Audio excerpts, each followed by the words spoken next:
Kita tuang sikit susu segar kat Datuk ni. Okay. Sudah. Fresh susu kan. Fresh milk. Ini susu poleh yang fresh. Fresh. Susu yang panas. Ini daripada apa? Lembu tu Langsung daripada lembu. Halal lah? Halal tu. Sah. Sah untuk dia minum. Tapi tu anak memang tak boleh minum susu. Susu kosong memang out. Memang tak boleh. Anak dia minum ni, ya Allah, banyak. Sejak tahu kata dia boleh susu fresh ni. Tu balik. Tu simpan dulu. Sedap bubur. Pandan sikit. Dia bubur garam sikit. Ni kita masak dulu kan? Masak. Ni ada gula tu? Tak usah buat gula, tak buat gula. Kosong? Entah masak susu tu, buat garam, tu buat pandan, dan lepas tu kita masak sampai dia mengerak. Susu bila ada susu fresh ni, tengok sekejap dia biar, dia akan jadi... dia akan jadi beku kata. Anda pergi di India tu, dia biar yang pergi sejuk, dia ambil hak kepala ni lah, dia makan dengan roti. Oh ni yang atas ni? Yang atas Dasam. Oh dia panggil tu lah? Mungkin kot. Dasam. Lemak ni. Dah alang-alang kita minum susu ni, kita sembang sikit lah. Kan? Sehari dua ni panas macam susu ni juga lah. Tapi elok kebetulan kan nama doktor dengan nama datuk ada disebut kan. Dia macam mana datuk tengok? Dalam kita meraihkan, kita seronok dan ramai orang mendoakan kebaikan, orang ucap tahniah dan semua pihak bergembira dengan masuknya Islam, saudara baru, berlangsungnya perkahwinan dengan mudah kan. Tapi dalam keharmonian tu saya tengok ada timbul agak berat jugalah sampai isu tak sah nikah, hubungan itu hubungan zina, dan seolah-olah mempermainkan agama, tidak menunjukkan hukum yang betul dan menimbulkan kegusaran di kalangan masyarakat. Sehingga masyarakat jadi celaru, keliru. Kadang-kadang padahal masyarakat fahamnya dan semua yang menonton pun saya rasa jelas tentang akad nikah itu. Kan ditimbulkan isu berhenti, tak langsung jawab, dan saya ingat Datuk dah menulis isu ni 2008, dah ada artikel dah timbulkan isu ni. Mungkin Datuk boleh respon sikit tentang apa yang disebut oleh Syekh Nuruddin Banjari ni. Sambil-sambil kita kena susu segar ni. Bismillah. Saya pun terkejut dengan nama Syekh Banjari ni. Penceramah dari Indonesia. Tapi dia duduk di sini. Dia duduk di Malaysia ni. Tu pun tak jelas kat tu. Pertama saya heran macam mana perasaan satu orang manusia, terutama orang belajar agama, apabila melihat satu orang baru masuk Islam. Kita kalau boleh bila orang tu saudara Sabri tu satu hal, tak apalah, itu pun satu orang daripada artis yang mendekati agama, juga patut kita melihat.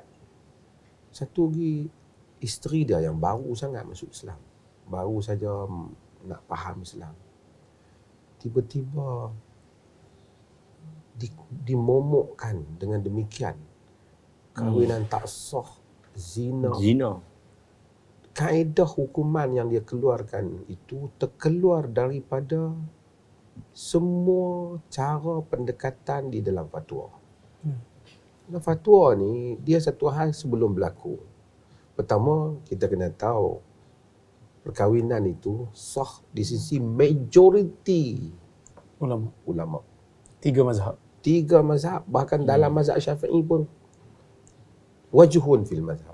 Ada pandangan kedua. Ada pandang kedua dalam ya. mazhab. Tiba-tiba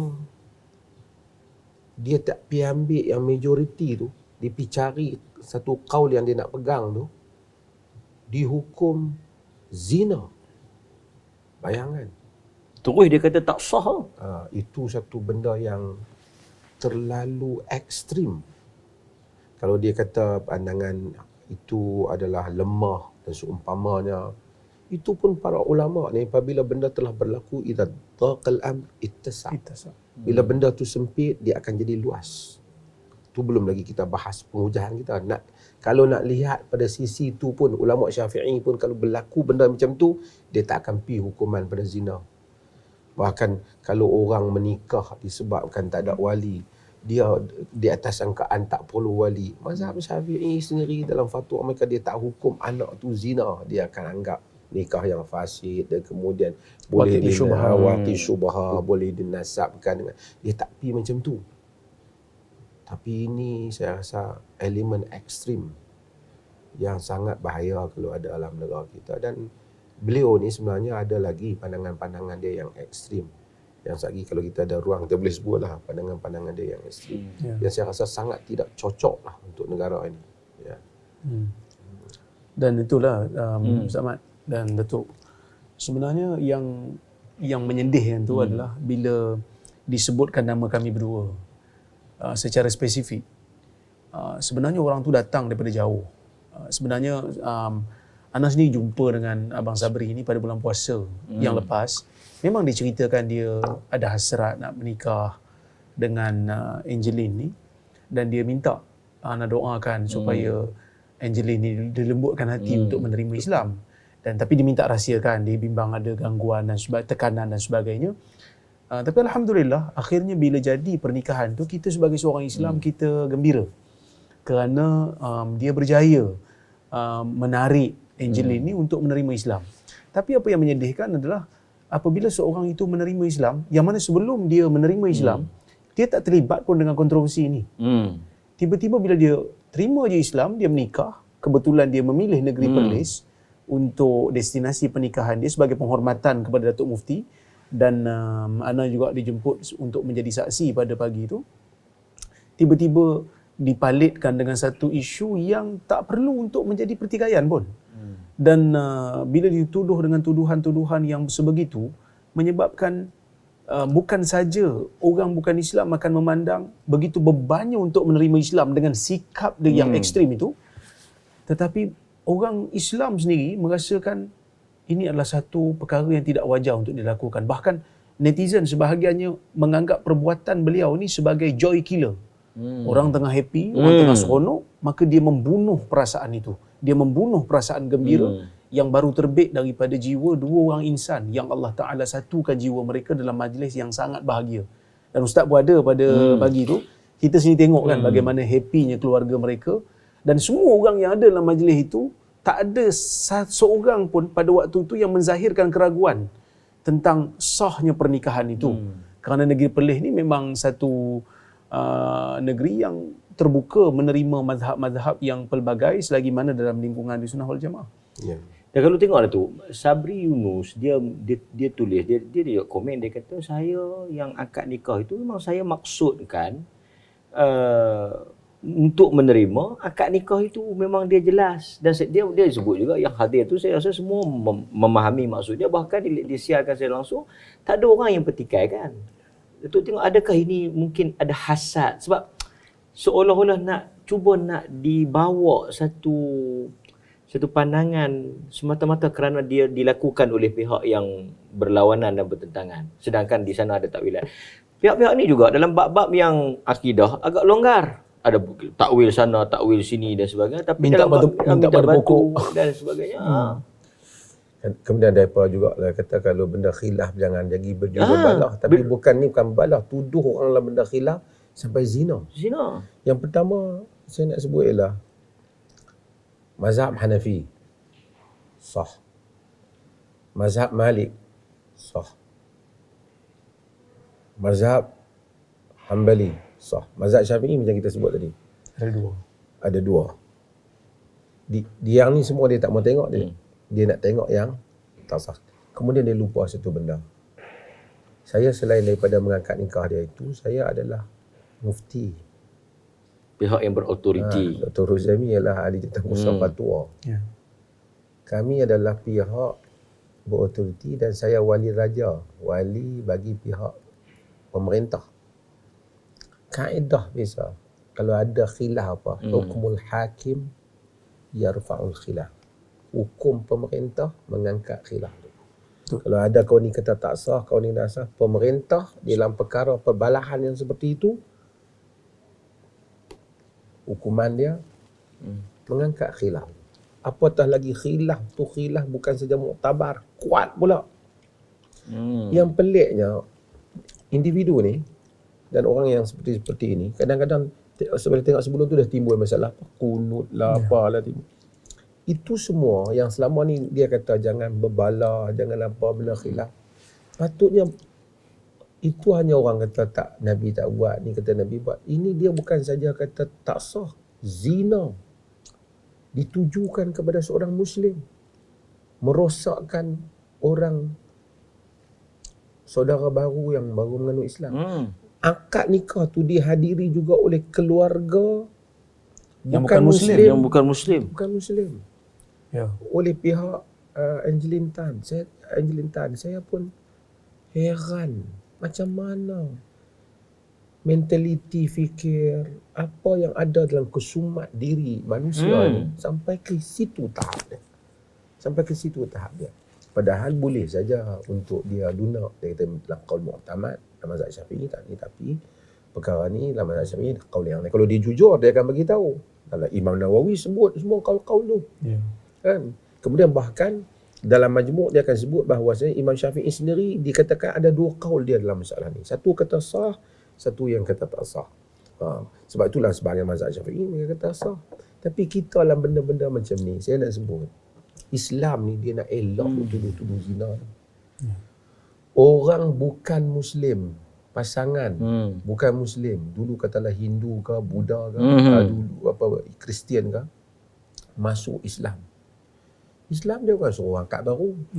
Perkahwinan yang sebelum tu. Dia pakai. Dia tak tanya, dia tak kata sebab apa? Sebab Islam dalam benda-benda macam ni dia memang nak bagi ruang. Dia nak elok nak tuduh orang zina, apatah lagi benda yang jelas ada kaul majoriti para ulama. Dan sebelum ni juga pihak-pihak ni melaungkan kita mesti bersama jumhur, kita mesti bersama jumhur. Ni kaul jumhur tak mau. Kaul jumhur. Ya. Ya, betul. Dan sebahagian orang kadang-kadang dia salah faham. Dia kata macam perleh ni bukan dulu, disebut juga dalam petikan ceramah tu, perleh ni dulu hukum orang, bid'ahkan orang. Pertama, dalam isu bid'ah ataupun tidak, daripada awal kita sebut, apabila isu khilafiyah dalam menghukum bid'ah ataupun tidak, kita memilih pandangan yang kita percaya, yang kita pegang, tetapi kita berlapang dada kalau benda tu berbeza dan memang ada dalam qaul mazhab. Tetapi kita agak sedikit tegas apabila pandangan itu tidak terdapat dalam mana-mana mazhab. Sekarang ni sebahagian daripada golongan yang mungkin tidak bersetuju dengan kita, dia nak borong semua isu, dia kata isu khilafiyah. Tapi bila mana isu khilaf yang muktabar ni, dia layan kita, dia layan orang yang berbeza, seolah-olah macam langsung tidak ada ruang untuk bersangka baik. Cuba kita tengok fatwa kita tentang kunut yang dia timbulkan. Ada kita kata orang kunut masuk neraka. Kita kata kunut khilaf yang muktabar. Baca bismillah kuat dan perlahan, khilaf yang muktabar. Dia satu individu yang saya rasa sangat tak bagus. Dia kena pergi, saya rasa kalau boleh lah buat pensucian jiwa lah sikit. Kita tak ada fatwa yang seperti yang diandaikan tu. Semua yang khilaf yang muktabar semua kita iktiraf. Yang kita tolak ialah benda-benda yang memang tidak ada asal. Dia disebut bid'ah oleh imam-imam yang besar. Lagi satu yang menarik tu, dia hentam atau dia komen tentang isu yang jelas, ada dalil, ada perbahasan ulama. Dia mempertahankan benda-benda yang tak ada asal macam kayu kokar tu. Itu langsung tak ada khilaf, tak ada asal tu. Dia dalam rekod dia beliau ni. Rekod saya dah sebut lah pasal dia dah, sebenarnya itulah kita pun tak mau sebut nama orang ni, tapi dia dah masuk teritori orang ni. Saya sebut lah. Dia ada rekod tentang kayu kokar yang dia pertahankan tu. Ini pun dulu ketika kita semua nak melawan khurafat kayu kokar ni, bolehlah pergi tengok video dia sendiri apa dia kata. Kemudian hadis musalsal bil musafahah. Yang siapa yang salam Siapa Nabi. yang salam dengan aku ni macam salam dengan Nabi dalam hadis tu kan. Nabi kononnya Nabi berkata hadis tu arsu kan. Man safahani wa man safaha man safahani dakhala al-jannah. Siapa yang salam dengan aku dan salam dengan seorang salam masuk syurga. Hadis tu dulu dibuat upacara dia untuk orang bersalam dengan dia. Ni pun satu itu menyebabkan timbul cult kadang-kadang tu. Anak murid ingat salam macam masuk dalam masuk syurga pula. Kemudian kita tengok derma organ. Derma organ antara patua dia. Di negara ni kata derma organ boleh. Tak apalah saya tahu lah benda tu akhir, tapi dia derma organ dia haramkan kan. Kemudian kalau kita masih ingat nikah online video online. Ketika telah fatwa wilayah dan telah dilaksanakan oleh Menteri Agama. Tengok dia kata apa. Masa tu boleh kata tak sah juga. Tak sah dan itu menimbulkan kekacauan. Dia tak sah kata. Sekarang dia kata tak sah ni pula bukan kata tak sah, dia tu kata zina. Dia mempunyai rekod yang bagi. Ada satu lagi rekod kata apa? Dulu Ustaz ingat, Datuk pun mungkin ingat isu apabila dia ditanya tentang seorang PhD hadis dan sebagainya dan disebut doktor kurang asam, doktor hadis kurang asam. Ada video tu dan orang mula tag Ana lah kerana orang rasa dia serang dan dalam video dia tu dia ada menyebutkan tentang hadis yang tak ada dalam tidak ada dalam kitab tetapi ada dalam hafalan para ulama. Ini juga membuka pintu kerosakan yang sangat besar. Sebab apa? Sebab kalau sekadar apa yang ada pada hafalan orang alim kemudian didakwa walaupun tidak ada dalam kitab, didakwa itu adalah hadis yang benar, bagaimana kita nak semak? Lepas tu dibawa pula riwayat nukilan-nukilan Imam Ahmad kononnya, bukan konon, Imam Ahmad menghafal 1 juta hadis, Imam Bukhari hafal ratusan ribu hadis. Sebenarnya kalau kita tengok dalam kitab-kitab hadis, itu semua merujuk kepada jalur-jalur riwayat. Bukan merujuk kepada matan tu sendiri. Sebab matan tu sebenarnya kadang-kadang ada 100 riwayat. Jadi tak mustahil lah Imam Ahmad sampai meneliti ataupun menghafal 1 juta. Jadi ni dah dijawab oleh Ibnu Jauzi dulu. Tak ada hadis sampai berjuta-juta. Itu pun kedangkalan faham juga kan. Tu ialah kadang-kadang orang-orang kita ni dia tengok orang pakaian ke apa dia terpengaruh. Datuk sebut kedangkalan ni, saya ingat nak minta respon Datuk Amin. Orang awam, kita punya siaran langsung tau, kita punya pernikahan tu siaran langsung dan tontonan dah jutaan tu. Menariknya di kalangan orang awam tak ada yang mempertikaikan, semua faham dia angkat nikah, dia terima nikah, kabul dia tu kan. Tapi ada di kalangan orang yang ada title agama, mungkin inilah soal hasad, soal mungkin persaingan dan sebagainya, dia kata ini semua mengelirukan. Dia kata sebab tu orang buat standard ayat, nanti kata kau ni cakap macam ni, kau ni cakap macam ni. Mungkin respon keliru ke celaru? Siapa yang keliru sebenarnya? Itulah kadang-kadang ustaz-ustaz ni pun kadang-kadang minta maaf tu golongan-golongan agama ni terlalu mendowngradekan orang awam. Terlalu meremeh-remeh dan merendah-rendahkan orang awam. Dia tak tahu kadang-kadang orang awam ni ada engineer, ada hakim, ada profesional yang hebat dalam seolah-olah pengajian. depa je boleh faham. Seolah-olah macam depa je boleh faham. Tapi orang awam sebenarnya faham aja.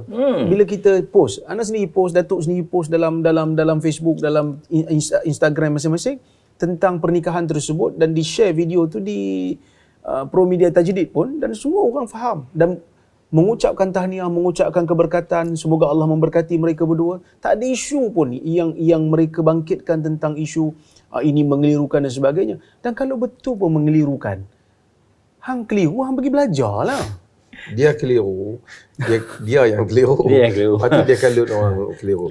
Nak tanya, antara orang yang keliru tu dengan yang pergi kata kawan ni berzina ni mana tu? Ya.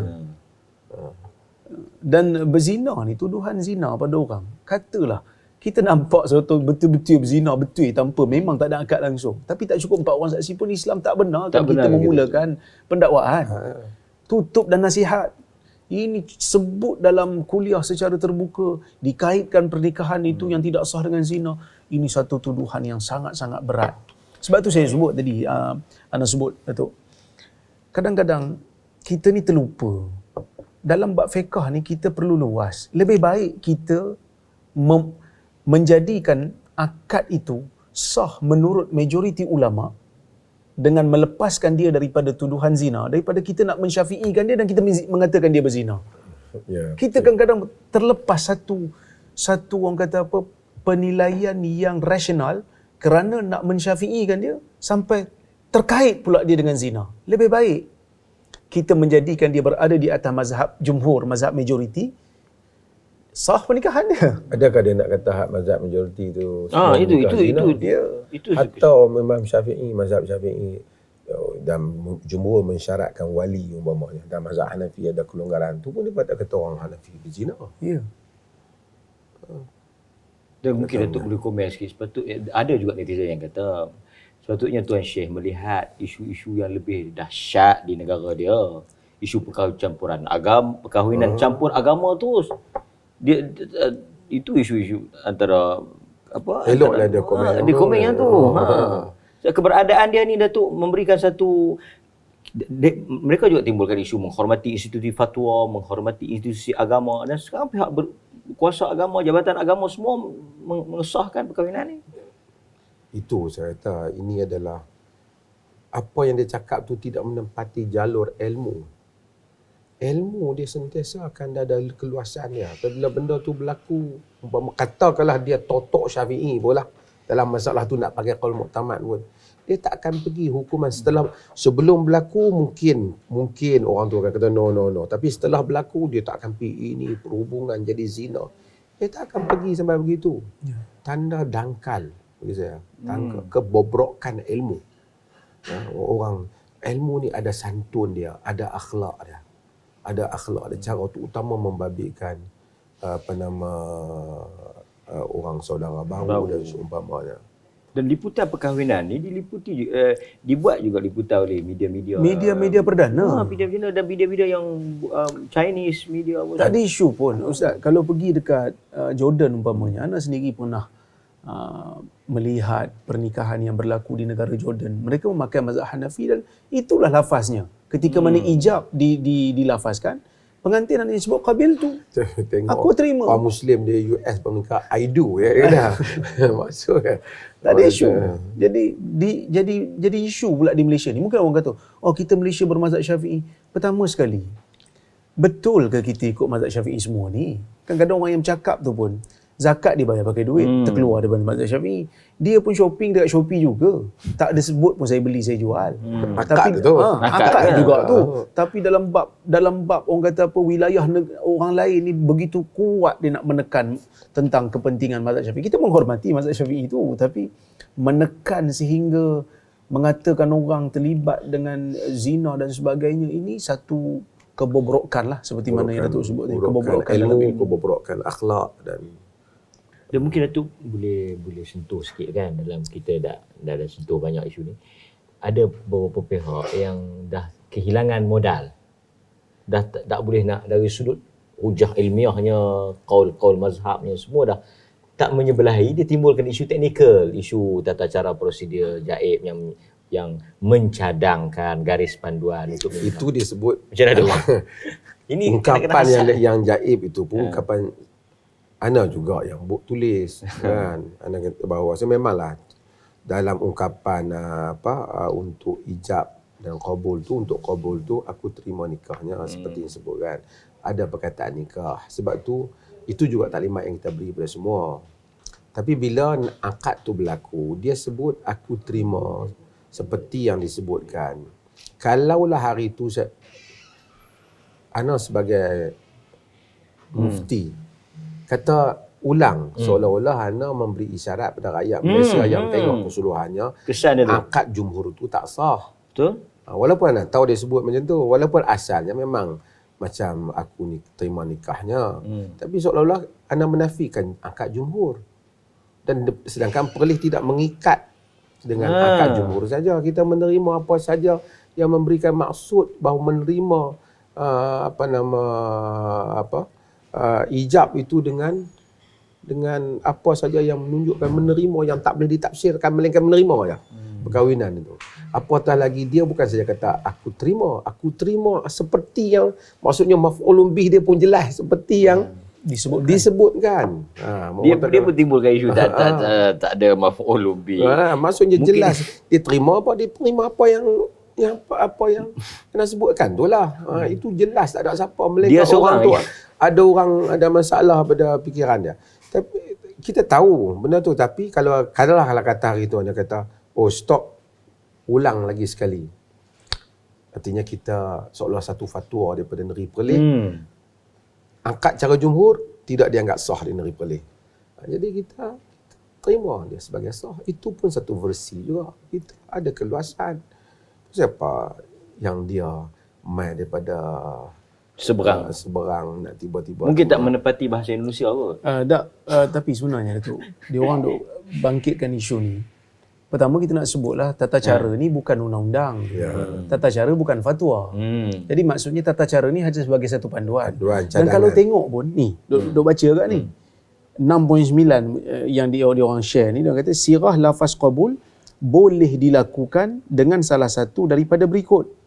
Boleh dilakukan, bukan mesti ataupun wajib dilakukan. Hanya boleh dilakukan. Hanya boleh. Maksud kalau ada lafaz yang lain ataupun lafaz kalau dia kata hanya boleh, tak boleh pilih hanya boleh dilakukan. Mesti ataupun wajib dilakukan, dan bolehlah jadi backfire pada Datuk Mufti. Jadi kalau ayat macam tu pun tak boleh faham, macam mana nak faham ibarat kitab dan sebagainya. Tapi sebenarnya Ustaz, kalau kita dengar ceramah dia pun ada juga beberapa perkataan yang kita pun tak faham juga. Tapi ana rasa untuk tak tahulah dia dengar ke tak bincangan kita ni kan. Tapi mungkin saya cadanglah untuk diri kita, dan dia kena berubah. Dia tengok ada macam dia tuduh orang pergi mengaji Madinah mengkafirkan ibu bapa, mentajsim. Bahkan dia tuduh siapa yang belajar di sana tu akidah dia putus kafir dengan orang ulama. Saya ingat dia jangan mudah sangat kot. Dia menimbulkan kegelisahan, dia menimbulkan adawatul wal baghdha yang Quran kata. Maksud menimbulkan kebencian dan pemusuhan di kalangan umat Islam. Tak ada pasal, saya tak tahu apa tujuan dia menyebarkan benda-benda tu dalam negara kita. Dulu macam itulah, ada menteri agama angkat nikah, dia timbulkan tak sah juga. Kan? Dia bila dia sebut di Malaysia ni mengeruhkan hubungan.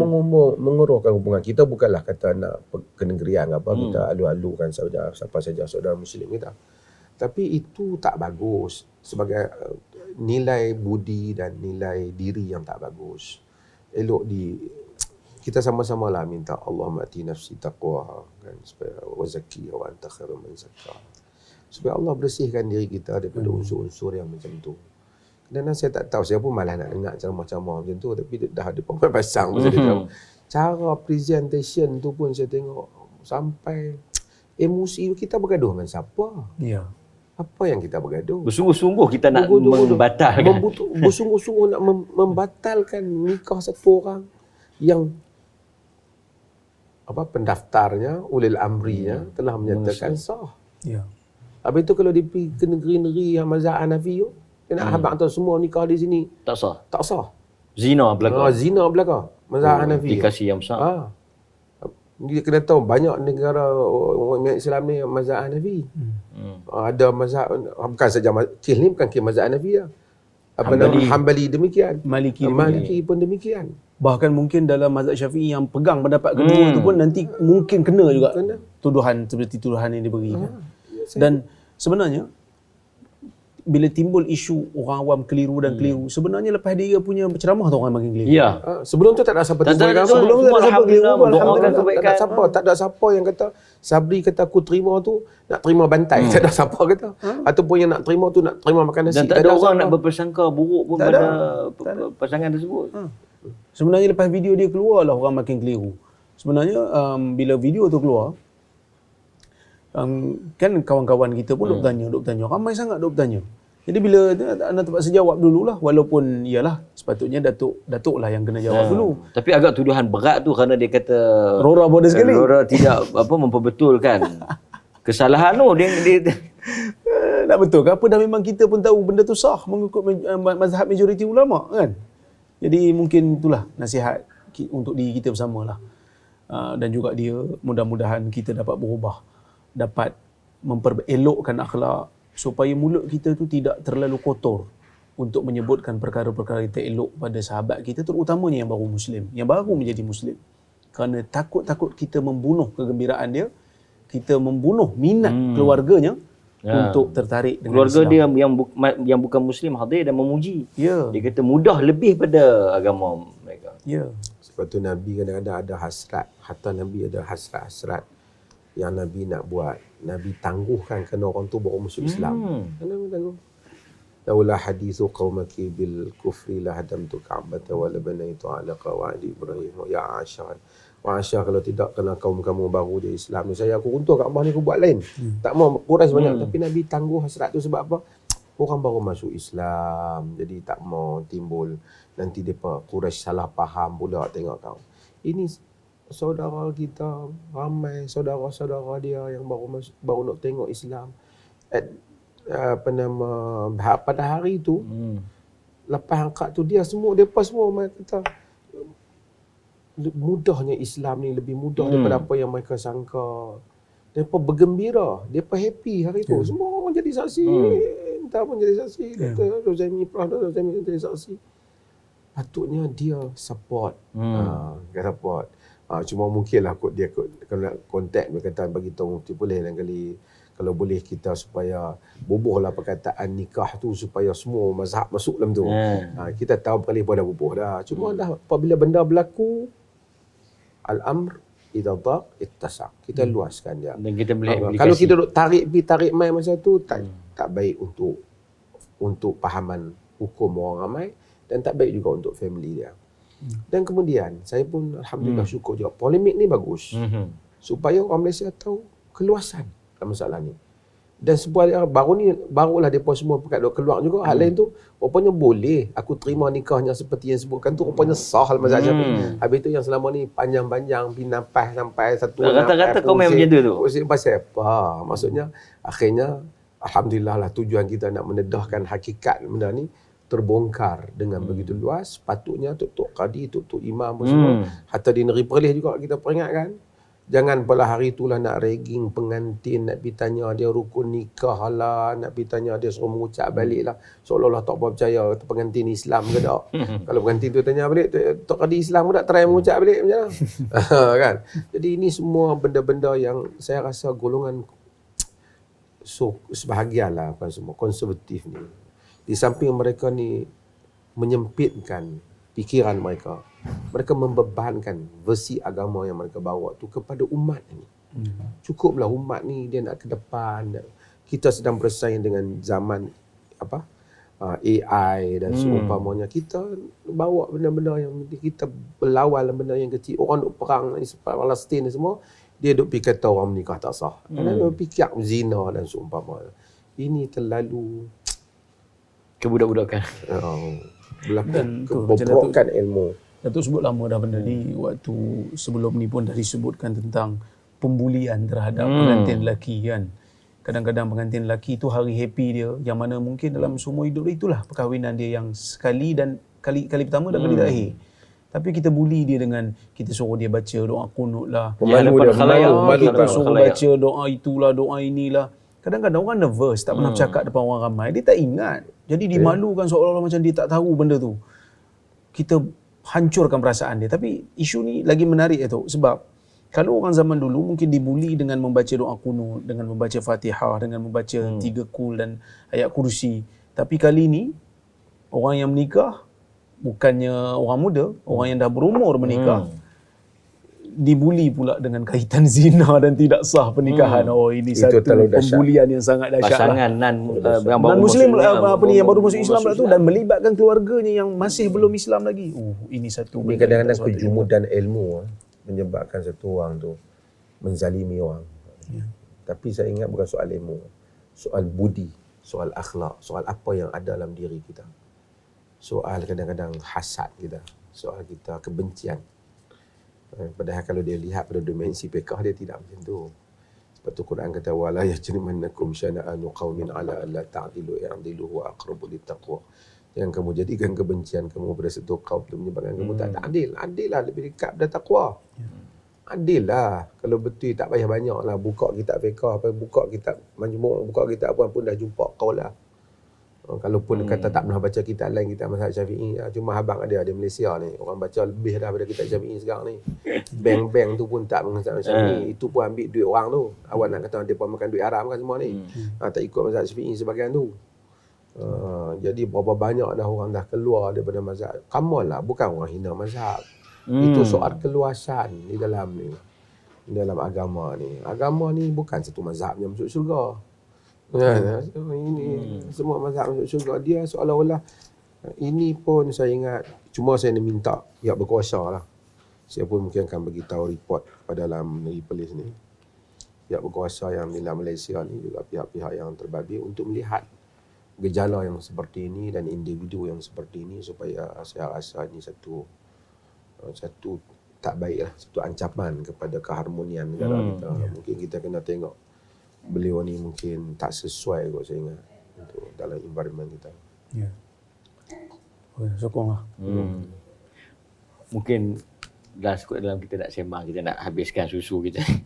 Mungkin Datuk boleh nasihat untuk Sabri Yunus sendiri yang berhadapan dengan isu ni dan seluruh lah dengan umat Islam di Malaysia yang mungkin dah asalnya okey, tenang, kan, tiba-tiba dikocok dengan. Tapi saya tengok saudara Sabri, alhamdulillah saya dengar ada status dia hari ni tentang bagus. Dan kemudian saya tengok, terima kasih juga kepada sahibul samahah bekas mufti wilayah iaitu Fadil Datuk Seri Zulkifli Al-Bakri yang telah keluarkan artikel yang bagus juga tentang beritahu keluasan itu. Dan saudara Sabri kata dia tak dapat, dia okey. Kerana kebanyakan rakyat Malaysia pun tak terima apa yang dibuat oleh penceramah daripada Indonesia tu. Cumanya saya bimbang saudari isteri dia ni, Angeline Tan. Saya harap supaya mereka lihatlah Islam ni daripada sumber dia, keluasannya. Mestilah lah agama apa pun adalah bingit-bingit yang tak bagus ni, tapi itu tidak represent, tidak mewakili Islam. Islam diwakili oleh keluasan, minda. Islam diwakili oleh evidence based. Macam saya kata, Islam diwakili oleh kesantunan. Islam bukan satu serang orang, kata orang berzina secara terbuka. Bayangkan kita kata orang berzina. Kita orang yang dah berzina tak ada bukti, kita tak boleh kata dia berzina. Ni orang yang nikah, kata saya dalam ceramah dia berzina. Bayangkan, punya seteruk budi dan akhlak. Kalaupun berbeza taklah sampai hasad macam tu. Kalau benda-benda macam tu hanya boleh, kalau mahkamah Islam pun, kalau di syariah pun, kalau dah berlaku perkahwinan dia mai, kes yang seperti itu dia takkan hukum benda tu jadi tidak zina, apa dia akan fasid dan seumpamanya. Dia tak sampai macam tu. Ini kira saya rasa ini lah. Mudah-mudahan dia jangan, saudari kita ni dan keluarga dia jangan salah sangka pada Islam. Saya ramai juga alhamdulillah saudara-saudara non-Muslim yang mengikuti ceramah kita, termasuk Angeline Tan ni lah, sebelum dia masuk Islam dia ikut. Kita harap mereka terus ikut. Kita menawarkan seperti mana ulama-ulama yang lain dan kaum muslimin yang lain, kita menawarkan Islam yang evidence based. Islam yang ada alasan, yang ada hujah. Bukan Islam yang prasangka yang seperti itu. Saya harap dia tak kecewa lah. Benda-benda ni saya terima kasih rakyat Malaysia. Rakyat Malaysia, Alhamdulillah, majoriti Malaysia respon positif. Sangat positif. Saya ingat benda-benda pinggiran yang seperti ini jadi pengajaran lah untuk kita, insyaAllah. Ya. Kalau nak bertembung dan bertarung pun dengan disiplin ilmu. Bertarung disiplin ilmu. Jujur. Dia boleh main tengok fatwa perlih. Kok ada bab yang khilaf muktabar, perlih pergi kata haram dan sesat dan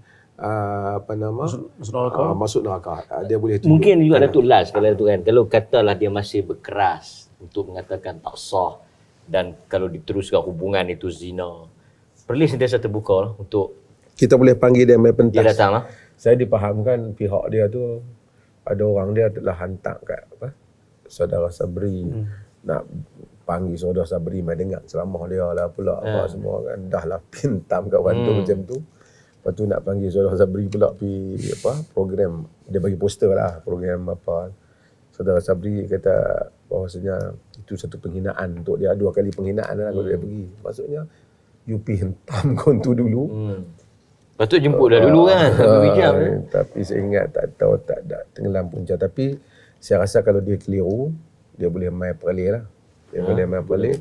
Kalau dia nak berdialog pun, kita boleh bagilah. Terbuka lah, insyaAllah. Tajuk ni lah. InsyaAllah. Tajuk ni kita boleh bagi. Tajuk ni kita boleh bagi kat dia. Fikrah kuib kita akan buka pentas. Kita boleh bagi kat dia. Kita boleh terang kat dia. Tak, sebab dia anggap benda ni besar kan. Kot-kotlah dia betul-betul nak cari kebenaran. Datuk dah membuka ruang untuk dia datang ke Perlis sebab isunya berkaitan dengan pihak berkuasa agama Perlis.